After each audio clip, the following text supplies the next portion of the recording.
So to clarify something that I said um, when I was referring to the anointed ones, uh, like Daniel in the lion's den, and Shadrach, Meshach, and Abednego, how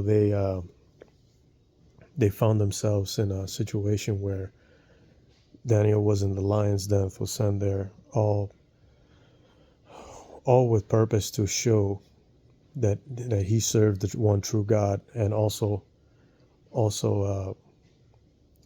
Shadrach, Meshach, and Abednego. Okay, how they were tossed in the furnace. There was a fourth man. Okay, but the point I was trying to make with that, because I mentioned that if Jesus was here, if this was the time where Jesus walked, and the times where when he came to be sacrificed for the sin of all men, that he would step into the strip club and immediately affect the atmosphere in the strip club, and everybody would know that he had power, that he was power, and would repent immediately because they knew who he was. I used the reference of Daniel.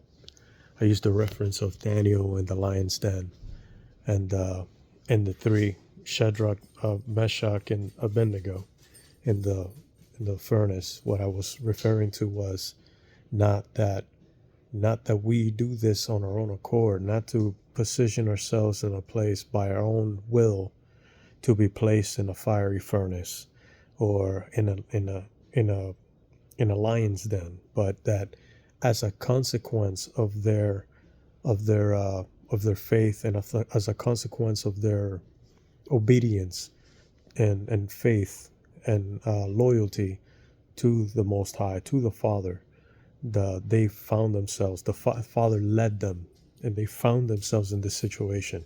See, we don't purposely, out of our own will, put ourselves outside of the Father's will and outside of the Father's timing. We do nothing as called or chosen men of Christ. Okay, we find ourselves in a lion's den, or in a fiery furnace, as a consequence of us serving the Most High in the process of representing the one true God. Okay, so I just wanted to clarify that. That's it's not something that we do. It's something that the Father takes us through and allows us to go through, as a consequence of our purpose, for His glory and His will. Okay, so I just wanted to clarify that. It's just putting it out there. So my point was that Christ has all power. Christ is all power.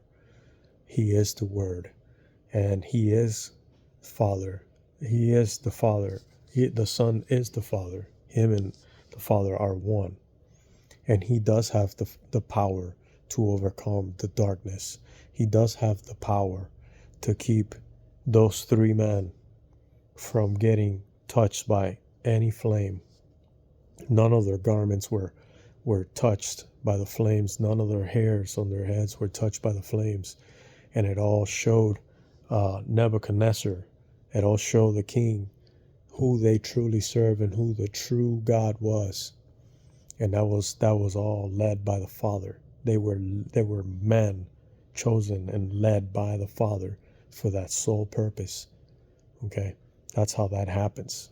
All right, so that's the point I was trying to make. I don't want to be misunderstood there, and leading anybody to think that this is something that you do on your own accord, thinking that you don't go stepping into strip clubs or stepping outside of the Father's will and purpose because you think you can do so on your own accord. If you so find yourself in a fiery furnace, or in a lion's den, it's because the Father's purpose led you there. And He will be with you every step of the way. All right? Okay. Bless you.